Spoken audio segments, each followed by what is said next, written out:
বড় বড় বাজারে বিক্রি করেন। যদি কারো মেঘালার গন্ডগোলের জন্য আমরা সব জায়গায় ডিউটি দেই, বাঘাপাড়া ডিউটি দেই, দলঙ্গিরে ডিউটি দেই, কিন্তু এই তালবাড়ি কেরা ডিউটি দেই ভাই কষ্ট আমরা। তালবাড়ির মধ্যে যে দেখেন এখানে কিন্তু দেখতে পাচ্ছেন পুরোটাই কিন্তু দেখেন যে সবজিগুলো নিয়েছে মনে হয় এখানে কিন্তু একটা হোলসেল দোকান। এরকম ফুটপাথ জায়গার মধ্যে যে এরকম একটা হোলসেল দোকান দিচ্ছে, এরকম মানে এই জায়গাগুলো কিন্তু যেগুলো দেখতেছেন সবগুলো কিন্তু হোলসেল দেয়। তো বাজার ঘাটের মধ্যে আমরা হয়তো মনে করি যে খালি হোলসেল দোকান বাজার ঘাটের মধ্যেই, কিন্তু এখন দেখি রাস্তাঘাটের মধ্যেও অনেক হোলসেল দোকান। তো এইভাবে যদি সবাই যদি মাল দেয়, আমরা অনেক চেষ্টা করতেছি আসাম মেঘালয়টা যাতে অনেক শান্তিতে থাকে। তো এখানের মধ্যেও মানে কিছুগুলা মানুষ তারা হয়তো মানে এরকম ধান্দা নিতেছে, মানে কামাই করার জন্য পুরা চেষ্টা করতেছে। তো ভাই কামাই তো করবা, 2টা দিন ধৈর্য করো না, কিন্তু এখন যে তোমরা যে ধান্দাটা নিচাও আসাম মেঘালয় জীবনও মানে একসাথে হবো না।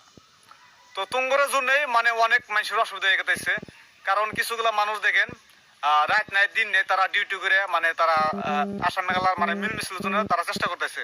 আর তুমি এনে ফাঁকা চান্স মারতেছাও, মানে মেন রাস্তার হাতে মেঘালয় মেন রোডের হাতে মাল নিয়ে এসেও তুমি মানে বেঁচে কিনা সে শান্তি পাইতেছাও।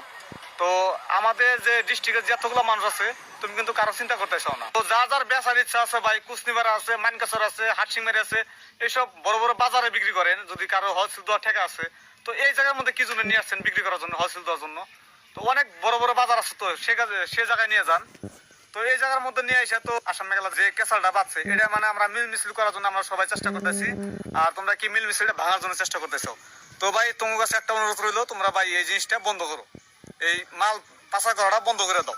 ভাই আমাদের সাথে একমত যারা আছেন অবশ্যই ভিডিওটা প্রচুর পরিমাণ শেয়ার করবেন যাতে সবাই দেখারে, কারণ এই জিনিসগুলা বন্ধ করা লাগে, সবজিগুলা যাতে এভাবে বেচতে না পারে।